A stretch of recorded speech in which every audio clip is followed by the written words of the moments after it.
Professional development isn't all good books, workshops, and smart podcasts. Sometimes it's good old-fashioned TV. There's a hit show on Hulu about a creme de la creme chef who leaves the hallowed kitchens of Michelin star restaurants to run a down-on-its-luck but beloved sandwich shop in Chicago. It's called The Bear. Check it out. There's so much that can be said about these raw, complex, and endearing characters. But one that really jumped out to our Work Wisdom team is Richie. Richie. Cousin Richie. Cuz. He epitomizes growth mindset, emotional intelligence, and identity shifting. In season 2, he has this pivotal interaction with a scene-stealing Olivia Colman as Chef Terry, who gives a brief masterclass in values-aligned leadership and empowerment. So if you haven't seen it yet, you may want to come back and listen to this episode of The Behaviorist another time. Now that I got that spoiler alert out of the way, sit back, relax, and explore with us what we can all learn about our own personal change journeys from Richie and Terry.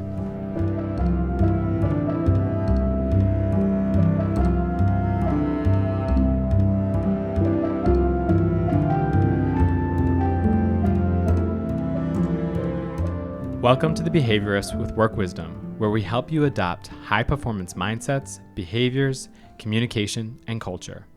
I'm your host, Mike McKenna. Our intention for the Behaviorist podcast is to share accessible, concrete practices that you can weave into your whole life to begin a shift towards joy and meaningful achievement. Today, we're turning our focus on a constellation of positive organizational behavior principles that are correlated with growth. Research tells us that emotional intelligence is one of the key differentiators for effective leadership. We want to explore some themes gleaned from Richie and the rest of the Bear's incredible cast for more effective, empathetic leadership practice. And I'm grateful to have my friends Kedren Crosby, the founder of Work Wisdom, Vanessa Philbert, Work Wisdom Associate and CEO of Community Action Partnership, joining me today. Today on the show, together we'll explore the power of identity shifting, the importance of emotional intelligence and ways to build yours, and the gift that is empowerment from someone who believes in you. So, all three of us, big fans of the show. Huge. I'm already crying. Vanessa, can you give our listeners a quick overview of Cousin Richie? What's he like, especially when we first meet him? Oh, I think it's so interesting. So when you first meet Richie, he is a frustrated, cussing, almost disruptor of the team. Mm-hmm. Unwilling to take Carmi's lead and thinking about change for the work that they're doing and the environment that they're in, and really trying to think through, I think, ultimately his role. And his behavior is directly correlated to his anxiety and insecurity. But that's not what shows up. What shows up is aggravated, agitated, disruptive, and really not always helpful. Mm-hmm. And it's so interesting because in that group, I think what's interesting about this whole piece of work is that Cousin Richie is unique because he just doesn't work there. He's part of their family unit. Mm-hmm. Yeah. And I think there's something really critical and complicated about relationships that move beyond the workplace and how do we manage them, especially in times of change. Mm-hmm. That's a lot to work through. We should probably say for our listeners what brought Chef Carmi from Michelin star restaurants back to the sandwich shop is his brother who owned it had committed suicide, and Richie was his brother's best friend. So part of the mix here is deep grief. Yeah. And everybody's trying to process it while also keeping this business running with a team that is just reeling with new leadership, new expectations, new ways of doing things. So Kedren, Richie has quite the journey between season 1, season 2, even within season 2 itself. Who is he by the end of this incredible episode? It's called the Forks episode. I think he's still evolving. I think he's still evolving, but he's made so much progress. So, he was so resistant to change because the past was the only identity that he had. And so in order for him to move through the neutral zone to the new beginning, he had to go on this hero's journey and discover himself and learn to really love himself.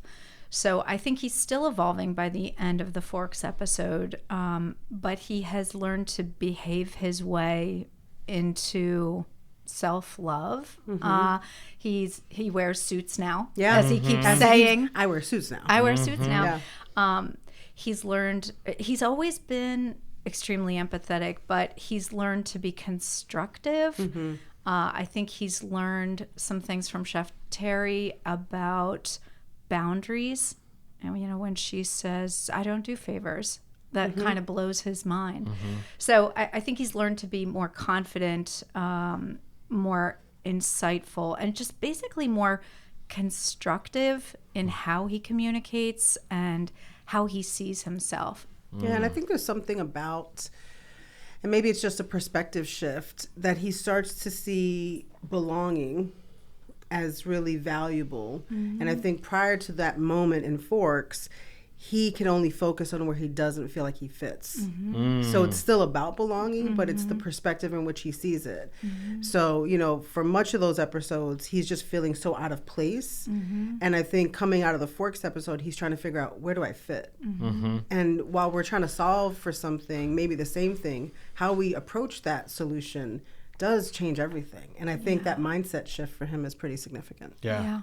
So this idea of identity shifting, right? That can be really powerful when you are willing to do the work of growing in self-awareness, when you're willing to try out a new mindset or test some new behaviors that with time can turn into a habit. And it seems like we really see an identity shift happening with Richie. There's this incredible scene that I think resonated with a lot of viewers when he has an opportunity working at what's called the best restaurant in the world. He gets a chance to work the floor, and there's a group of diners who are loving the experience of this restaurant, but he overhears them saying, but I still wish we had a Chicago deep dish. And then he makes it happen in a way that still fits with the vibe of a 3-star restaurant, but just elevates sort of the personal level of that. That moment felt like, ooh, some of this mindset is shifting. He's able to create some belonging for perfect strangers, really. Kedren, was this Richie sort of discovering his superpower? What aspects of identity shifting were you seeing exercised in that moment? Well, I think this one, for me, that scene with the deep dish, the star of that scene actually was Chef Jess. You think so too, Vanessa? Yeah, she was the one, like Terry, she's always watching. And so she had been noticing what Richie's superpowers were, and she understood his DNA, and she understood what would motivate him. And so she pulled on something that was core to his DNA, which was Chicago working class. Hometown. And hometown, family, food, and she noticed the sparkle in his eye when he said they want deep dish. And I mean, when she said there's going to be a surprise, and he was like, deep dish, and you're going to make it happen. So she leveraged his superpower, but that's because she saw it in him before he saw it in himself. Yeah, I think so. So I'm not sure I'm answering your question, Mike, but I think that Richie discovered his superpower because Jess saw it and pulled it out of him. I think environment's important. I mean, the whole week that he's there, he's, giving a really menial task that he is frustrated with, but he's in the center of, an environment that works and functions very differently than where he's used to being. So I think this idea of pulling out and leveraging what was unique and special to his gifts in the midst of they have a system and it's working, right? I think it's a good lesson for leaders to identify that you can be doing a good thing and still take a risk to elevate, to kind of illuminate that teammate, that colleague, because it will be additive in the long run. It's not the status quo. Yeah, and right. I think too often leaders try and take a person and truly shift their identity too far from what someone's DNA is. A fish cannot ride a bicycle. Yeah. So I think as leaders, and as individuals, we need to be clear about what's our DNA, what's so core to us, and then maybe remove some obstacles so that we can be more organized and actualized and skillful. But I think Chef Jess saw his DNA and said, okay, we're going to give you some reps with your DNA in this new way of being, in the culture that is our culture. And then he knocked it out of the ballpark. And that was so reinforcing for him. Yeah, that but he's he did it I so, want more. Yeah, but he did it so authentically. Yeah. That engagement, that interaction with the family was not like all of a sudden this like overly polished, it was polished for Richie, but it was still authentic to who he was. Yeah. He makes this joke about like that old fashioned's not going to drink itself. Like, can I get you a gin and Coke? So there's still this genuineness, authenticity about him that he can recognize that he doesn't have to lose all of himself to show up at another level. That he's now taking himself seriously, but he still knows how to have fun within that new context of being more serious about your work, more serious about your team. And I think in this space when we think often about code switching and masking, sometimes we think, especially as I speak for myself as a woman of color, there's this idea that you have to strip away the things that make you you to be able to arrive at the next level. And I think what I thought was so beautiful about Richie in that moment was he's leveling up, but he's taking himself with him. Yeah. Love that. Yeah.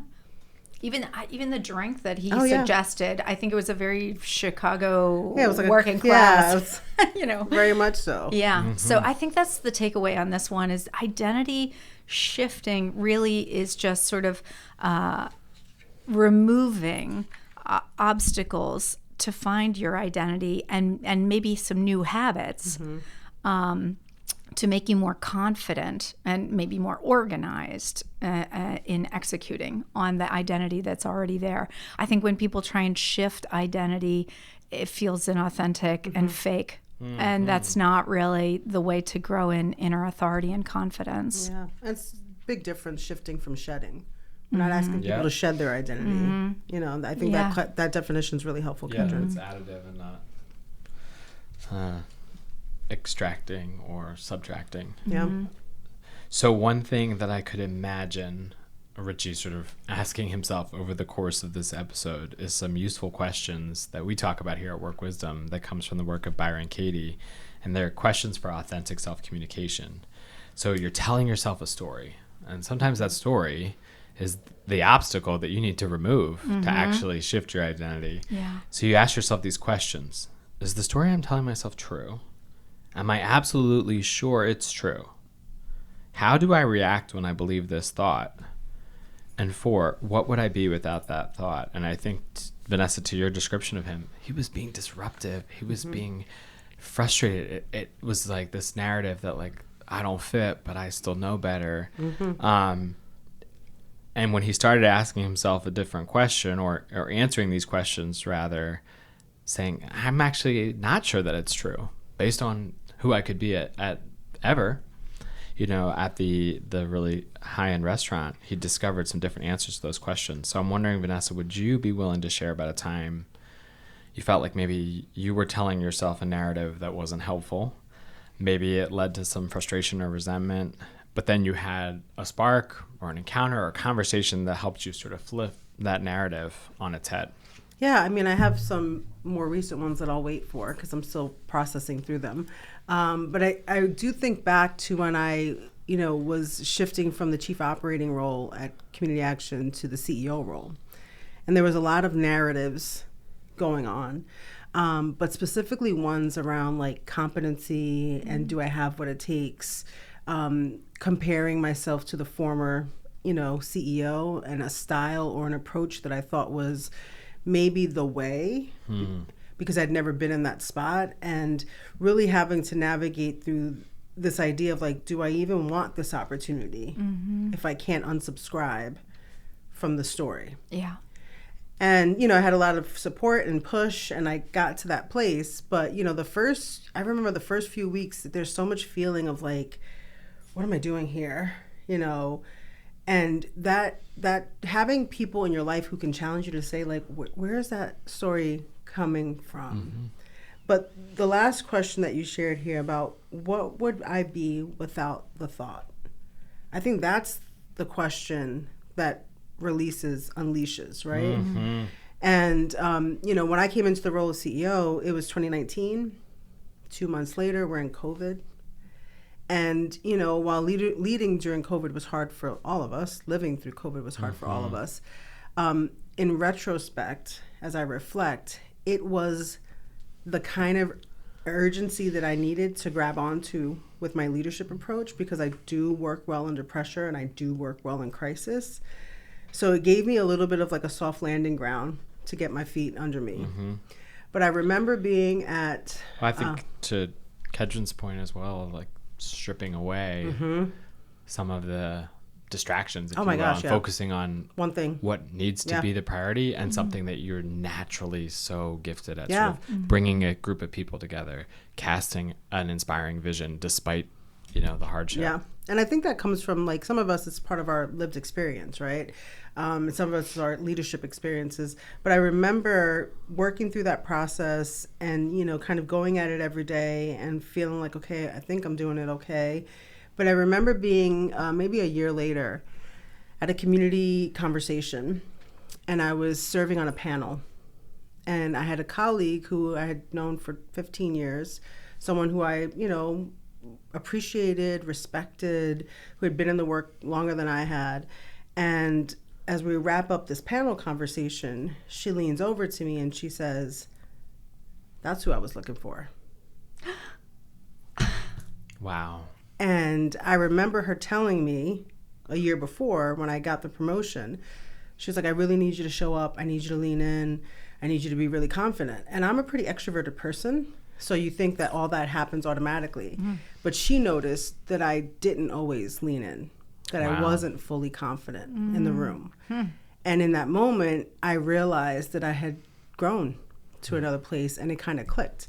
And there is something about how you show up, powerful. How you sit in yourself, how you lean in, that moment was transformative for me. I feel like that's a lot like what happened with Chef Terry. So when Richie calls Carmy and he's got his cognitive distortions going through the phone, and he's like, "You wanted me to fail, and you sent me there because you knew I would fail." And so he was not asking himself, "Is this true? Is it absolutely true?" He was not doing any of that. Carmy, of course, was trying to make sure Fact didn't kill himself at the same time. So technically Carmy, really kill himself. as a typical leader, was so busy he couldn't address the cognitive distortions. But it was Chef Terry when she said to him, Carmy said that you're good with people. That it clicked for him. But I think, like your story, I think Richie had landed on "I'm good with people" before Terry said it to him. And I think you had landed on "I'm good at this" before that community partner but said, it's an "That's what I'm looking validation. for." Yeah, that but affirmation. the mere, others saying it to us can really help us. Yeah, for sure. And I think, too, it's something unique about, I think in Richie's instance, my instance maybe, it's also something interesting when it's not the folks that you're usually around. You know, it feels kind of different. Like, how do you really know? It's that? surreal. It feels a little surreal. Yeah. But it makes you really trust that thing that's in you, that believes that about yourself, but is too afraid to say it out loud. Yeah. And I think that was a great experience for Richie.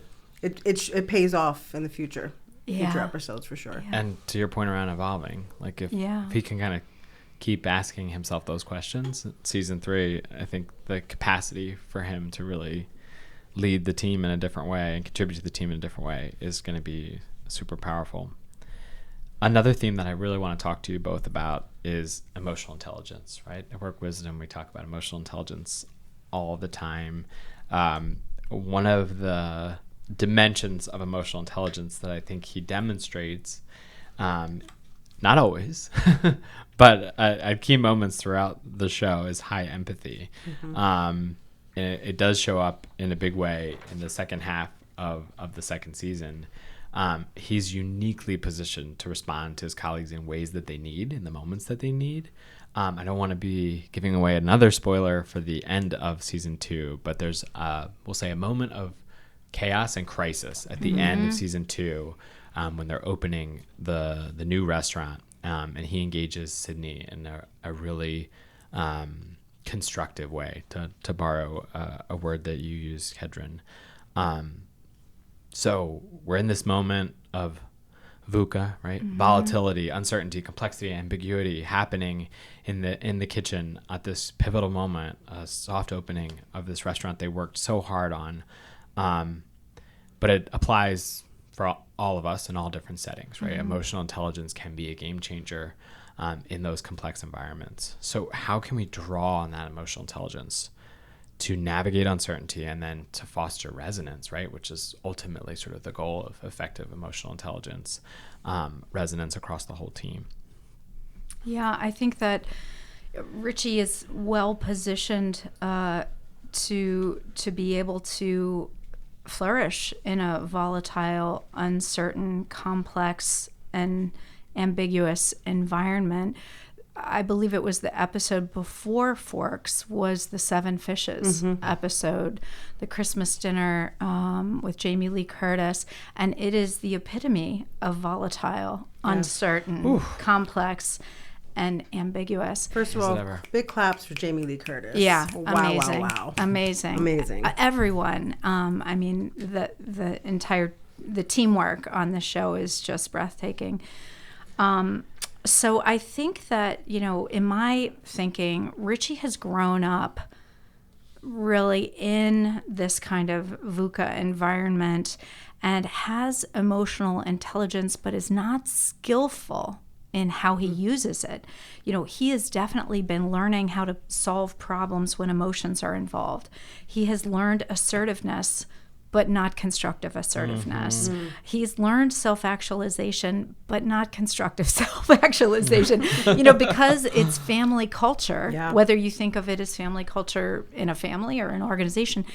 And he's learned resistance to transition, and because things were stunted because of addictions, he just never really learned how to be skillful in his superpowers. So I feel like when he goes to the best restaurant ever and he gets to learn from Garrett, who is the king of radical candor and constructive assertiveness, and Terry, who's the queen of boundaries and inner authority and self-actualization, and Chef Jess, who's a mindful listener and a skillful self-actualizer. He's finally getting a chance to learn how to use these powers, so did I answer your question at all? Yes. Yeah. I think I have a follow-up question. If that's allowed. Is that allowed, Mike? I will allow. Oh my gosh. I will yield my Everybody time. Listen. I will Mike is yield giving my me time. Permission. I just have a question. This term emotional intelligence, we lean in and use often. And I'm wondering what advice maybe Mike or you have about how do we activate emotional intelligence and manage our emotions? Because it's, there's the person who's also reacting to the VUCA environment and maybe the frustration, the challenge, the team. And then you're trying to dial in to these skills and gifts that you have and try to turn up what should work and dial down what doesn't work. So any advice you would have about what's the thing that helps to protect or just create safety? Yeah. I mean, I could talk about this for months. I would love to talk about this. So very often it starts with knowledge, your own self-knowledge. What are my gifts? And then it's awareness of how am I using my gifts? And it's awareness of the other person. And so you're looking at this space between you and the other person to figure out, what do I deploy now and how much? And so I believe tapping the brakes is really critical. I think slowing things down is unusual. Can be very powerful. Yeah. In creating Pause some distance principle. from the feeling and the reaction. Yeah. So that pause practice, tapping the brakes, We got a million little, heuristics for how to do that. But something that I've been finding to be very helpful for a lot of my clients lately is Leap to Leader, this new book out by Adam Bryant. And in the article in HBR, he talks about operating in a narrow band of emotions. And it's kind of blown the minds of a lot of leaders who've been very steeped in authenticity, because they're recognizing, in order to stay resonant and to have a constructive outcome, I might need to not wear it all on my sleeve. Yeah. And there's that authenticity paradox that, has gotten some folks into trouble. Yeah. So and this notion that that's great. Your emotions as a leader are perhaps even more contagious than your emotions if you're sitting somewhere else on the team. Yeah. And so that narrower band helps you limit any spread of emotions that could be counterproductive to what you're trying That's to great. accomplish. And there's one more, it's a visualization that helps a lot, is the Freud idea of the horse and the rider. I love that. And so, our emotions, Richie's emotions are the horse, and he's the rider. And I think in Forks, he gets that he's the rider. Yeah. He's not the horse. Yeah. And so when that mouse runs across the street and, he can keep on going. Yeah. So I think that recognizing we're not the horse is really helpful. That's Talk really about helpful. a mindset shift. Yeah. Thanks for that, Vanessa. Yeah. I appreciate that. The last theme we're going to explore together is one that I think you both do as naturally as breathing. At least that's how I've received it from you over the years. But it's this idea of empowerment, right? You're both gifted at creating paths for growth, about showing and cultivating trust. We see Carmi, so Chef Carmi is the head chef of the restaurant. He's been battling his own demons in both seasons, but he does two things that are really instructive for leaders, I think, in any sector.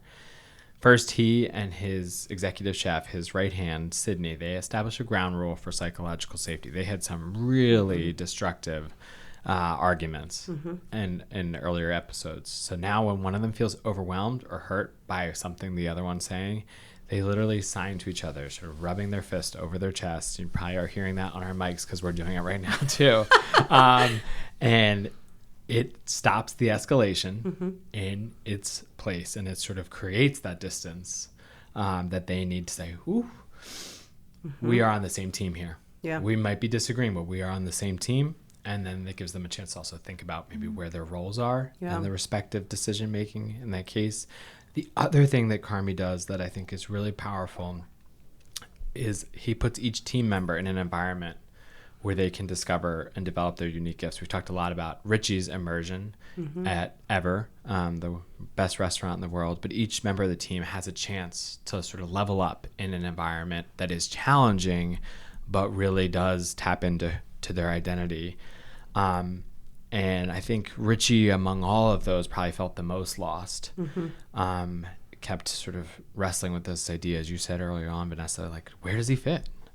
But then he is able, because of this trust that Carmi has, the empowerment that Jess and Chef Terry and Chef Carmi are all showing him, to sort of live into this different version of himself. So we'll sort of popcorn to both of you here. Kedren, you're first. Yeah. How can leaders, outside of the culinary industry has had this notion of staging, right? From the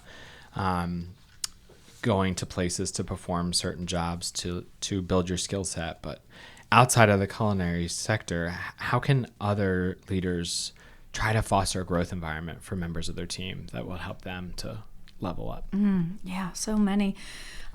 Of course, I go to the ones that Work Wisdom preaches constantly, but just in really concrete ways, I think exposing them to extraordinary people in their area of expertise is critical. So for example, here we have a practice that everyone on our team has a coach outside of Work Wisdom that is an expert in their field. So Janine works with Joey McMonigal, who's the chief business development officer at Atomic. Allie works with Jason James. You know, quarterly, everybody's got their coaching. Jason James is the creative director of FIG. Sarah works with Nate Shea at Secure Struck. So they're learning from experts, and then they're bringing back that good knowledge, just like they did just like they did on the Bear. So that's one way. You know, I think about how also Tina was so happy when she opened the box of new pans. You know, just so happy and felt so empowered. So sometimes it's a matter of listening and providing the resource that's going to make them really flourish. Those are a couple of ways that I think, you know, we can think about it in a very concrete way. I love that. Vanessa, think about that special dynamic between Sydney and Carmi, create some psychological safety. How can you pull a Carmi for your team? Yeah, I would say too, I know you mentioned how like that signal creates a pause to kind of pull back. And I think I see it both ways. It's a pullback, but it's a call in. It's like this reminder of like, center with me. We're both human people who care about this thing. Yeah. And like, let's regroup here. You know, so it's not just about me taking a breath. It's about me acknowledging, because if you look at every scene that happens, there is direct eye contact. There is a leaning in that happens of acknowledging, you know, okay, I get it. I see it. And, you know, then they kind of check back in. It's an actual meaningful repair. Yeah. And it's this checking in of saying, are we good? We're good. You know, we're kind of back on course. So, you know, I really appreciated that. And, you know, when I think about, you know, how do we do that effectively from a leadership perspective? I agree, this idea of exposure and experience, you know, so folks can feel educated. But I think there's something, I don't know, spiritual about edification. And I think the combination of those things is what edifies us to feel like, oh, you know, this person believes in me enough that they are willing to sharpen, grow me up, skill me up in this area. What I thought was probably unique, and I'm trying to always consider, is Carmi was approaching, and Sydney, very person-centered approach of professional development. And each one of those teammates needed something different. And they were willing to do it just like that. It wasn't like they were sending the whole team to a conference and everyone, no, it was really person-centered.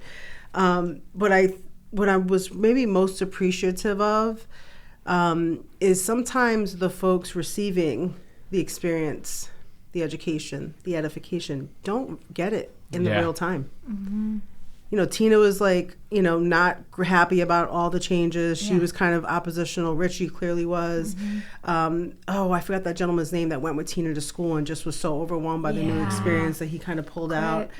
You know, Marcus was leaning in, but, you know, there was some frustration because he was so excited about the new thing that he wasn't keeping up with the demand of the job. So when I think about this space of how do we build trust and empowerment, it's also maybe over communicating what you're trying to develop, because it wasn't always clear. I think they weren't always sure why they were getting sent, you know, what this was about.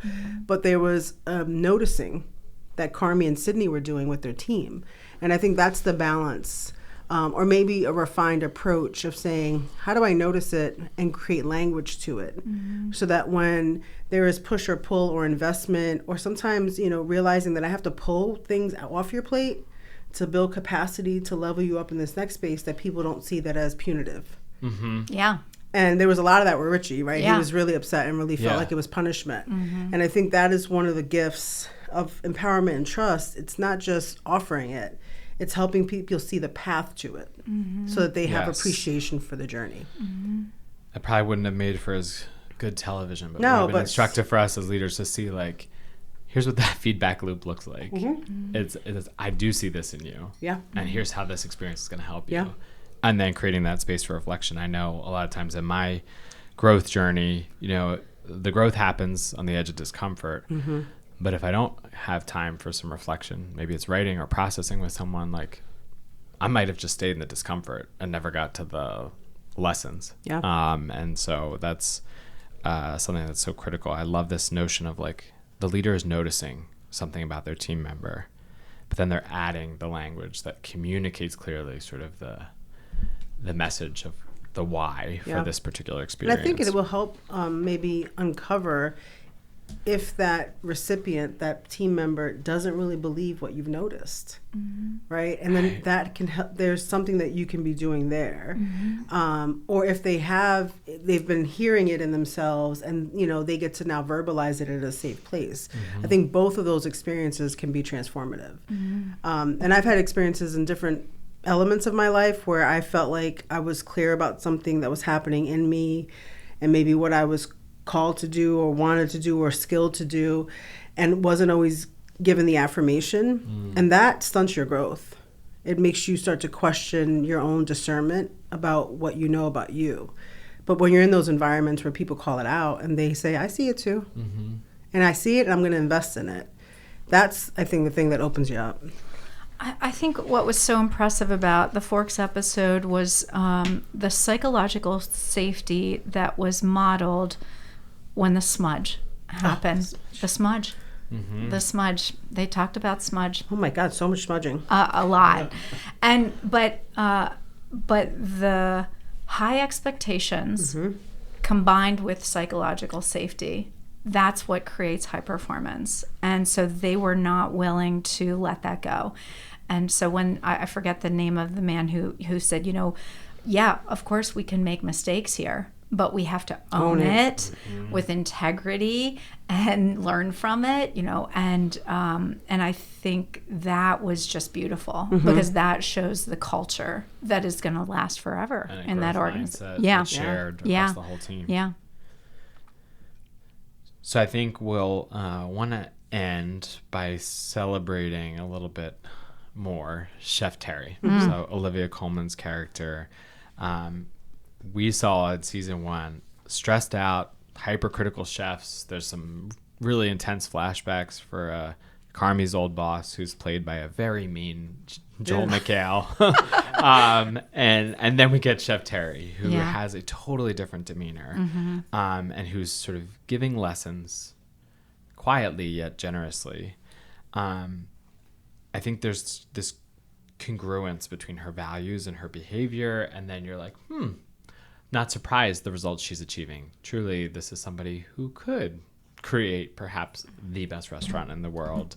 How can leaders work on that alignment of their values, their behavior, and how, especially their behavior when they're interacting with, in this case, Richie was effectively a stranger. He'd been part of the team for a week, but they didn't really know each other. Any things from Chef Terry that you think we should pull out that maybe we haven't covered yet? Well, I thought it was poetic the way that at the very beginning they had the voice of Coach K. They had Coach K. I don't know anything about sports, but he's in the world of sports, and talking about mindful listening and teamwork and how we solve problems.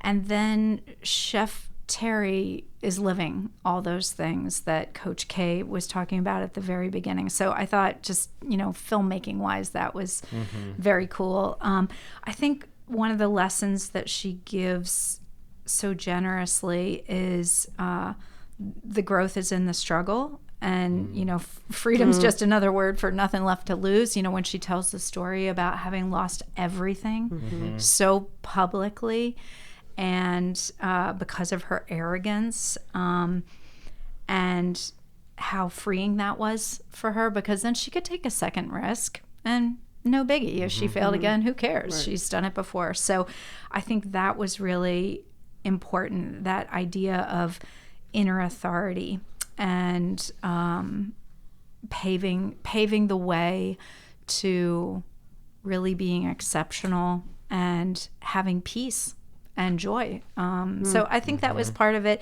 And then, I think that she's a very good listener. I think that they say it several times in the episode.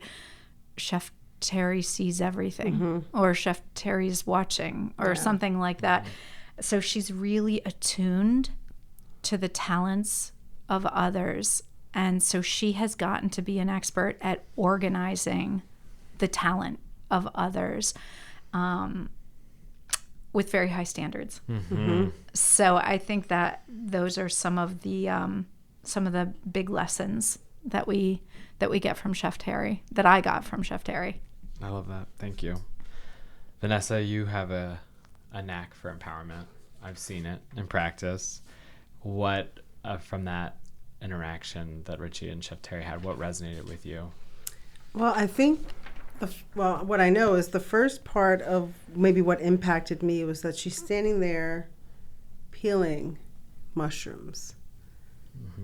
And Richie says, why don't you have people to do that for you? Like, why would you be doing that? Yeah.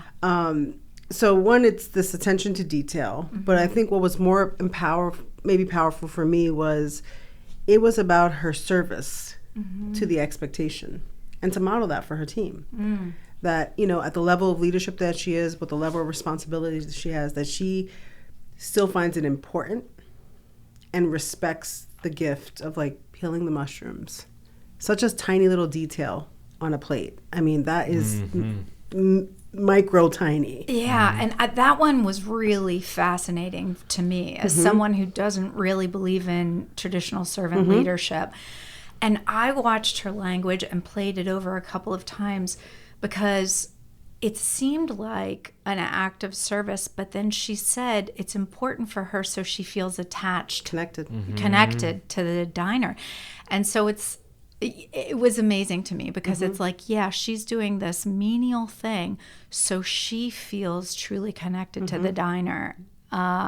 It's a little different than servant leadership. Yeah. Mother Teresa quote, doing small things with great love. Yeah. And I think for me, it's really the place I remember as I kind of elevated in the organization. My heart for people is really what drives the work that I do. And especially, in an organization like ours, in a place where I was a customer of those services. So as I was promoted over the years, I had this fear of feeling disconnected. Yeah.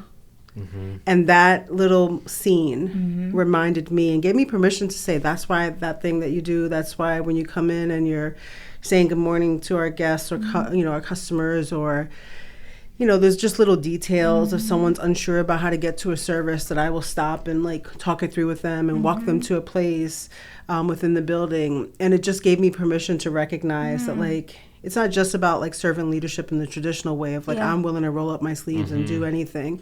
It's about recognizing that it is a little selfish because I want to feel connected to the thing that called me there. And that's what I felt with Chef Terry.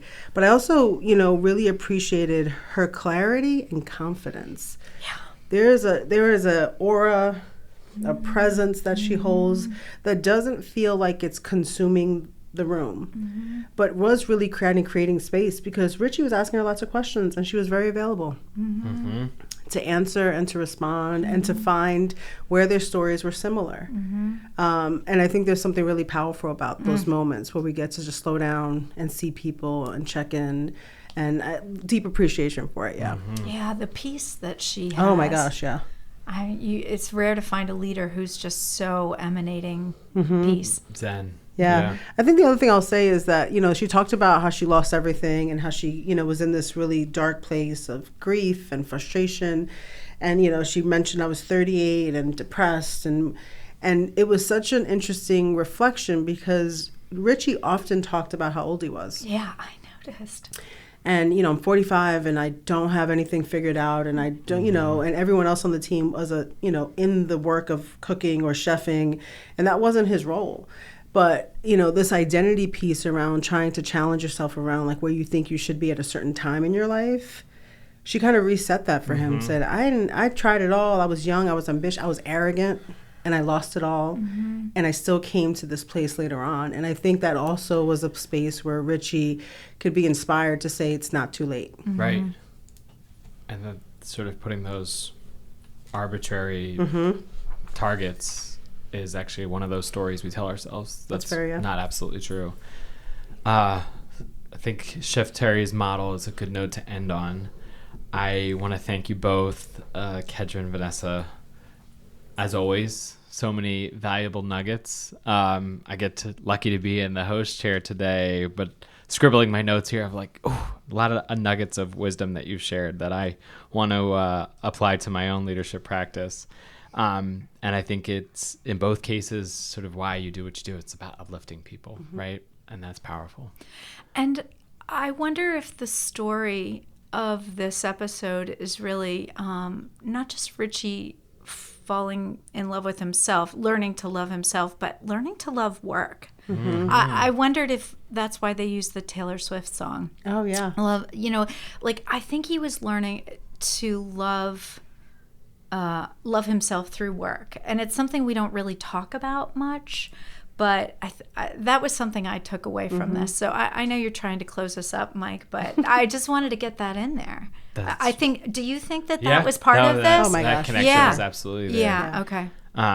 Had he not had that connection through work, he would have stayed in the same space where he'd always been, frustrated, disaffected, disconnected, sad, and not seeing that he actually did bring great value, and that he was worthy of love. Yeah, so I think work is very important in finding meaning and our identities, and I also think it's great that they use that Taylor Swift song in that way. And I think it's just something for us to consider is that, different generations lean into different things. And, as we think about a younger generation who is trying to feel purpose and belonging outside of work, how do we create and find balance? And there is something about the workplace that does help you grow into yourself, and you can love, and you can still be full and out there in your other parts of your life. It doesn't have to be all or nothing. Yeah, it's not a trendy idea, right? Is it? It's very countercultural to say I love work. What I do, right. That's a place you can flourish and be fully yourself. We said we would have 3 main themes. I think we've covered so many more than that, but I want to do a quick recap for our listeners of some key takeaways. Our theme of identity shifting, we talked about this notion that often when you think about shifting your identity, and sometimes as leaders thinking about your own team members, you're trying to strip away something to fit somebody in a mold that maybe isn't the best fit for them. But really it's about adding, and it's about removing obstacles. Maybe the thing that's being added is some new habits around confidence and organization, but they're still fully themselves. And sometimes the obstacles is what the greatest gift the leader can give to the team members. Get those out of the way and really let them shine. Second theme, emotional intelligence. Encouraged our listeners to check out Leap to Leader and this notion of operating within a narrow band of emotions, and that actually is aligned with the idea of being an authentic leader. And that perhaps, certainly all of us do have the dimensions of emotional intelligence, but your job as a leader is to be particularly skillful at those. And that journey is an ongoing journey. And then lastly, this notion of the connection between psychological safety, trust, and empowerment. And one of the things that effective leaders can do is listen very carefully, notice very carefully. What is it that your team members are hungry for, that they might have capacity for? Then provide those resources. And for yourself, knowing when there's times where you need to pull back while also respond to being called in, especially in moments of tension and conflict. I think, Vanessa, you said see it and then invest in it. And when it's appropriate, don't forget to peel the mushrooms. Stay connected to the reason that you're doing this work in the first place. So I'm grateful to you both for being part of the movement to help others in their workplace, to enhance their individual and their collective team performance. I'm thankful to you listeners for downloading The Behaviorists. We hope you'll subscribe. If you really like this one, we'll do another one about the bear or maybe some other popular TV show. Check out our website, workwisdomllc.com. You can enjoy Work Wisdom press and productions. You can ask us questions, and we always welcome suggestions of new topics we can cover in future episodes of The Behaviorist. As is our custom, I will leave you with a quote. This one comes from Parker Palmer's incredible book, Let Your Life Speak. Some journeys are direct, and some are circuitous. Some are heroic, and some are fearful and muddled. But every journey, honestly undertaken, stands a chance of taking us towards the place where our deep gladness meets the world's deep need.